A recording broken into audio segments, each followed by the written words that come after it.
हरे कृष्णा। ऋचा एस्ट्रोविजन में आप सभी का एक बार फिर से बहुत बहुत स्वागत। आज का ये जो वीडियो है इसमें हम एक बहुत ही इंटरेस्टिंग टॉपिक के ऊपर बात करने वाले हैं और वो है आत्मा कारक ग्रह। यानी कि वो ग्रह जो कि हमारी कुंडली में सबसे हाईएस्ट डिग्री पर है। उसके सीक्रेट्स के बारे में हम जानेंगे और ये भी जानेंगे कि किस तरह से हमारी कुंडली के आत्मा कारक ग्रह के एनालिसिस से हम ये जान सकते हैं कि व्यक्ति अपनी लाइफ में किस हद तक सक्सेसफुल हो सकता है या फिर क्या वो जीवन भर संघर्ष ही करता रहेगा। और ये भी जानेंगे कि किस तरह से हमारी कुंडली का जो आत्मा कारक ग्रह है वो हमारी लाइफ के डीपेस्ट डिजायर्स को, सफरिंग को और पेन को भी रिप्रेजेंट करता है। और इसके साथ ही हम ये भी जानेंगे कि अगर किसी व्यक्ति की कुंडली में बुध या शुक्र अगर आत्मा कारक ग्रह है तो वो किस तरह की प्रॉब्लम्स व्यक्ति को जीवन में दे सकता है और उनको मैनेज करने के लिए हम किस तरह की रेमेडीज को अपना सकते हैं। तो आइए शुरुआत करते हैं। वैसे तो जीवन में हर व्यक्ति बहुत सफल होना चाहता है, सक्सेसफुल होना चाहता है, लेकिन सफलता का मतलब, सक्सेस का मतलब हर व्यक्ति के लिए अलग अलग होता है। किसी के लिए बहुत फेमस होना सक्सेस है, किसी के लिए बहुत अमीर होना सक्सेस है और किसी व्यक्ति के लिए स्पिरिचुअल ग्रोथ ही सक्सेस है। लेकिन सफल होने का जो रास्ता है वो हर व्यक्ति के लिए अलग अलग ही होता है, वो सबके लिए एक जैसा नहीं होता। और इसको हम डिकोड कर सकते हैं हमारी कुंडली में हाईएस्ट डिग्री प्लैनेट के एनालिसिस से। और जिस दिन व्यक्ति ने अपनी कुंडली के आत्मा कारक ग्रह के सीक्रेट्स को समझ लिया उसी दिन उसको अपने जीवन में अल्टीमेट सक्सेस पाने का जो रास्ता है वो मिल जाए। आत्मा कारक ग्रह के एनालिसिस से हम ये भी जान सकते हैं कि क्यों कुछ लोग लाइफ में बहुत जल्दी सक्सेसफुल हो जाते हैं, क्यों कुछ लोग देर से सक्सेसफुल होते हैं और इसी तरह से क्यों कुछ लोग बहुत ज्यादा सक्सेसफुल होते हैं और कुछ लोग कम सक्सेसफुल होते हैं। और इसी तरह से कुछ लोगों का स्ट्रगल जो है वो जीवन भर चलता है और वो समझ ही नहीं पाते कि वो इस दुनिया में आए क्या करने हैं। और इसी तरह से कुछ एक लोग पूरी जिंदगी गुमनामी के अंधेरों में जीते हैं, ना तो उनके आने से किसी को कुछ फर्क पड़ता है ना ही उनके जाने से। और वहां वहीं दूसरी ओर कुछ एक ऐसे लोग भी हैं जिनके आने से भी बहुत लोगों को फर्क पड़ता है और ऐसे लोग न सिर्फ अपने लिए बहुत कुछ करते हैं बल्कि दूसरों के लिए भी बहुत कुछ करके जाते हैं। तो हमारी कुंडली में जो भी ग्रह आत्मकारक होता है उस ग्रह से हमारी पास्ट लाइफ से मैक्सिमम पेंडिंग कर्मा जुड़ा रहता है। और उन अधूरे कर्मों और अधूरी इच्छाओं को पूरा करने के लिए ही व्यक्ति को जन्म लेना पड़ता है। और क्योंकि आत्मकारक ग्रह जो है हमारी डीपेस्ट डिजायर्स को भी रिप्रेजेंट करता है और आत्मकारक ग्रह से जो जुड़ी हुई इच्छाएं हैं वो कभी भी शॉर्ट टर्म नहीं होती, वो हमेशा लॉन्ग टर्म होती है। और व्यक्ति को उन्हें पूरा करने के लिए बहुत स्ट्रगल भी करते रहना पड़ सकता है। और उनको पाना, आत्मकारक ग्रह से जुड़ी चीजों को पाना जो है व्यक्ति के लिए अक्सर बहुत आसान नहीं होता। इसमें व्यक्ति को बहुत दुख, बहुत पेन और बहुत सफरिंग के थ्रू भी गुजरना पड़ता है। और यहाँ पर आत्मा कारक ग्रह की डिग्री भी बहुत इंपॉर्टेंट रोल प्ले करती है।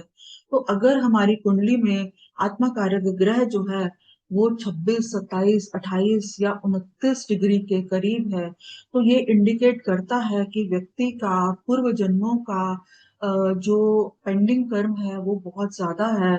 और उसी के अनुसार व्यक्ति को उतना ही ज्यादा स्ट्रगल और समय लग सकता है उन सभी इच्छाओं को पूरा करने के लिए, उन सभी अधूरे कर्मों को पूरा करने के लिए। तो जो भी ग्रह हमारी कुंडली में हाईएस्ट डिग्री पर होता है उस ग्रह से संबंधित चीजों को पाने के लिए व्यक्ति जो है वो बहुत ऑब्सेस्ड हो सकता है और वो व्यक्ति उन चीजों को हर हालत में पाना चाहता है और हर कीमत पर पाना चाहता है। जैसे कि मान लीजिए सूर्य किसी की व्यक्ति की कुंडली में आत्मकारक ग्रह है तो ऐसे व्यक्ति के लिए पावर और अथॉरिटी जो है वो उसके जीवन की डीपेस्ट डिजायर्स हो सकती हैं।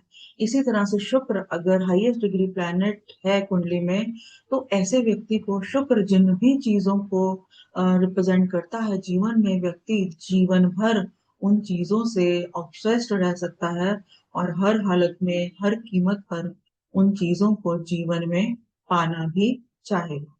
इसी तरह से अगर किसी व्यक्ति के बर्थ चार्ट में शुक्र यानी कि वीनस अगर हाईएस्ट डिग्री प्लैनेट है, तो इस व्यक्ति के जीवन में शुक्र जिन भी चीजों को रिप्रेजेंट करता है, व्यक्ति जीवन भर उन सभी चीजों से ऑब्सेस्ड रह सकता है और उन सभी चीजों के लिए जीवन भर स्ट्रगल करता रह सकता है और व्यक्ति उन चीजों को हर हालत में और हर कीमत पर पाना भी चाहता है।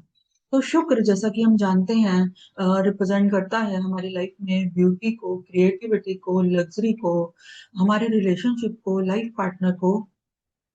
तो शुक्र जिन भी व्यक्तियों के बर्थ चार्ट में आत्मकारक ग्रह होता है, तो ऐसे लोग जो हैं उनको लग्जरी भी चाहिए, तो हाई एंड लग्जरी चाहिए। और इसी तरह से ये लोग जो हैं रिश्तों में, अपने रिलेशनशिप में बहुत ज्यादा डिवोशन और लॉयल्टी को चाहते हैं, जो कि अक्सर इनको नहीं मिल पाती। और अगर हम लग्जरी की बात करें तो पैसा, लग्जरी, भोग विलास सब कुछ इनको लाइफ में स्ट्रगल करने पर मिल ही जाता है। लेकिन इसमें भी उन उन इन लोगों को दूसरों से ज्यादा जो है स्ट्रगल करते रहना पड़ सकता है। और ऐसे लोगों को जीवन में, क्योंकि लॉयल्टी और डिवोशन रिश्तों में इनके लिए सबसे ज्यादा प्रायोरिटी रखते हैं, तो इसी वजह से इन लोगों के लाइफ में बहुत बार रिश्ते टूटते भी हैं, क्योंकि जिस तरह की डिवोशन, जिस तरह की लॉयल्टी ये चाहते हैं, अक्सर ये उनको नहीं मिल पाती। और यही इन लोगों के जीवन में पेन की सबसे बड़ी वजह भी हो सकती है। और ये इनके जीवन का आत्मकारक शुक्र वाले लोगों के जीवन में ये एक ऐसा दर्द है जो हजार चीजें मिलने पर भी कभी जाता ही नहीं है। आत्मकारक शुक्र वाले लोगों के लिए सबसे इम्पोर्टेंट रेमेडी यही है कि ऐसे लोगों को अपनी एक्सपेक्टेशंस को रियलिस्टिक रखना चाहिए और लाइफ में जितनी धन संपदा ऐश्वर्य ये लोग प्राप्त कर पाए, उसी के हिसाब से इन लोगों को दूसरे लोगों की, दूसरे जरूरतमंद लोगों की लाइफ को बेहतर बनाने के लिए भी उसमें से कुछ एक हिस्सा जो है वो जरूर खर्चना चाहिए। तो जितना ऐश्वर्य, जितना धन ये दूसरों की मदद करने में लगाएंगे, दूसरों की लाइफ को बेहतर करने में लगाएंगे, इतनी ज्यादा अ, जो धन संपदा ऐश्वर्य ये जो है वो जीवन में और अधिक ये लोग प्राप्त कर पाएंगे। इसी तरह से मान लीजिए अगर किसी व्यक्ति की कुंडली में बुध यानी कि मरकरी अगर हाईएस्ट डिग्री प्लेनेट है, तो इतना तय है कि ऐसे व्यक्ति के जीवन में 70% जो प्रॉब्लम्स हैं, चाहे ये उसकी पर्सनल लाइफ हो या प्रोफेशनल लाइफ हो, वर्क प्लेस हो या मैरिज से रिलेटेड मैटर्स हो या रिश्तेदारी हो, तो ऐसे व्यक्ति के जीवन में तकरीबन 70% प्रॉब्लम्स जो हैं वो कम्युनिकेशन से जुड़ी हुई हो सकती हैं, क्योंकि बुध ग्रह जो है वो हमारे जीवन में कम्युनिकेशन को भी रिप्रेजेंट करता है। तो अक्सर हम ये देखते हैं कि ऐसे लोग जो हैं वो ज्यादा एक्सप्रेसिव नहीं होते, वो कहना कुछ और चाहते हैं लेकिन कह कुछ और जाते हैं। और अक्सर इन लोगों को गलत समझ लिया जाता है और ये लोग अपनी हर बात को जस्टिफाई भी नहीं कर पाते।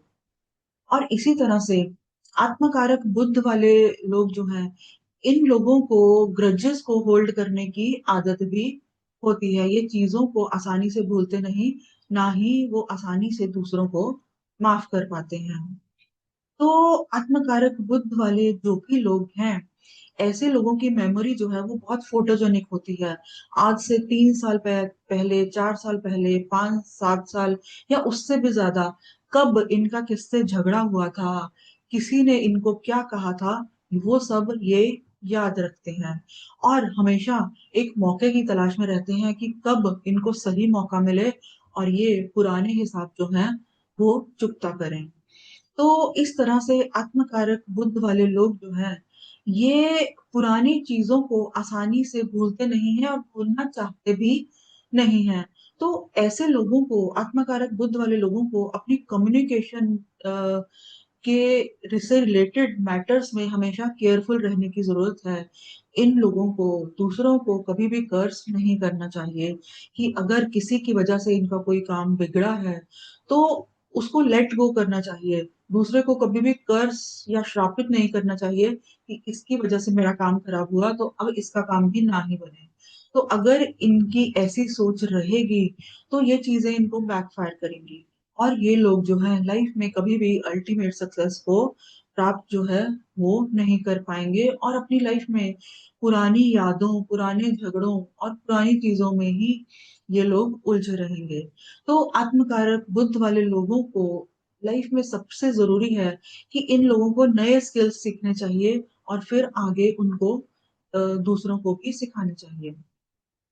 और इसी तरह से जो आत्मकारक बुद्ध वाले लोग होते हैं इनकी लाइफ में इनको सबसे ज्यादा पेन सफरिंग जो है वो अपने सिबलिंग से, अपने भाई बहन से रिश्तों में मिलती है। इन लोगों ने अपने भाई बहन के लिए चाहे कितना कुछ क्यों ना किया हो, अक्सर इनको ये सुनने को मिल सकता है कि आखिर इन्होंने उनके लिए किया ही क्या है। तो सिबलिंग से, भाई बहन से रिश्ते जो है इनके जीवन में बहुत प्रॉब्लमेटिक रह सकते हैं।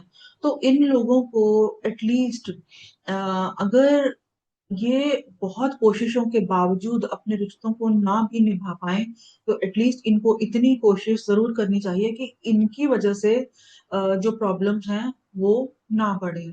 और अगर आत्मकारक बुद्ध वाले लोगों ने अपने जीवन में अपनी कम्युनिकेशन से जुड़ी प्रॉब्लम्स को, एक्सप्रेशन से जुड़ी प्रॉब्लम्स को मैनेज करना सीख लिया, अपने भाई बहन से रिश्तों को ये किसी भी तरह से कम या ज्यादा किसी भी तरीके से अगर ये मैनेज करने में सफल हो गए और अपनी दूसरी प्रॉब्लम्स को भी इन्होंने किसी न किसी तरह से मैनेज करना सीख लिया तो इन लोगों को लाइफ में सक्सेसफुल होने से कोई भी रोक नहीं सकता। क्योंकि अगर आत्मकारक बुद्ध वाले लोग अगर इन सब चीजों को समझ लेते हैं, मैनेज करना सीख लेते हैं तो ये लोग जो हैं इनकी कम्युनिकेशन के ऊपर मास्टरी हो सकती है और ऐसे लोग जो हैं जीवन में इसी वजह से बहुत सक्सेसफुल भी हो सकते हैं। तो आखिर में मैं ये कहना चाहूंगी कि हमारे बर्थ चार्ट में आत्मा कारक ग्रह की स्थिति से हम ये जान सकते हैं कि कोई व्यक्ति लाइफ में किस हद तक सक्सेसफुल हो सकता है, किस हद तक सफल हो सकता है, या फिर क्या वो जीवन भर संघर्ष ही करता रहेगा। क्योंकि देखिए आत्मकारक ग्रह जो है वो हमारी लाइफ में, हमारे पास्ट लाइफ के मैक्सिमम पेंडिंग कर्मा को कैरी कर रहा है। और जब तक वो पेंडिंग कर्मा सेटल नहीं हो जाता व्यक्ति जो है वो अल्टीमेट सक्सेस जो है उसको नहीं पा सकता। लाइफ में सक्सेस जो है वो ऑन होल्ड ही रहेगी जब तक कि उसका पेंडिंग कर्मा उस ग्रह से जुड़ा हुआ जो भी है वो पूरा नहीं हो पाता। तो यहाँ पर हमें ये देखने की जरूरत है कि अगर किसी व्यक्ति की कुंडली में जो भी ग्रह आत्मकारक है वो अगर पॉजिटिवली स्ट्रांग स्थिति में है, किसी तरह का कोई शुभ योग बना रहा है और उसके ऊपर शुभ ग्रहों की दृष्टि भी है तो व्यक्ति जो है वो डेफिनेटली इस लाइफ में अपने पेंडिंग कर्मा को पूरा कर पाएगा, अपनी अधूरी इच्छाओं को पूरा कर पाएगा और सक्सेसफुल भी हो पाएगा। लेकिन इसके विपरीत अगर आत्मकारक ग्रह जो है वो बहुत ही कमजोर स्थिति में है और किसी न किसी तरह का खराब योग बना रहा है और उसके ऊपर नेगेटिव एस्पेक्ट्स भी हैं तो उस स्थिति में व्यक्ति जो है वो अपनी इच्छाओं को, अपने पेंडिंग कर्मा को पूरा नहीं कर पाएगा। और ये भी हो सकता है कि वो व्यक्ति जो है जीवन भर छोटी छोटी चीजों को लेकर स्ट्रगल ही करता रहे। तो ये था मेरा छोटा सा विश्लेषण। अगर आपको मेरा ये वीडियो अच्छा लगा हो तो मेरे चैनल को सब्सक्राइब करें, मेरे वीडियो को लाइक करें। हरे कृष्णा।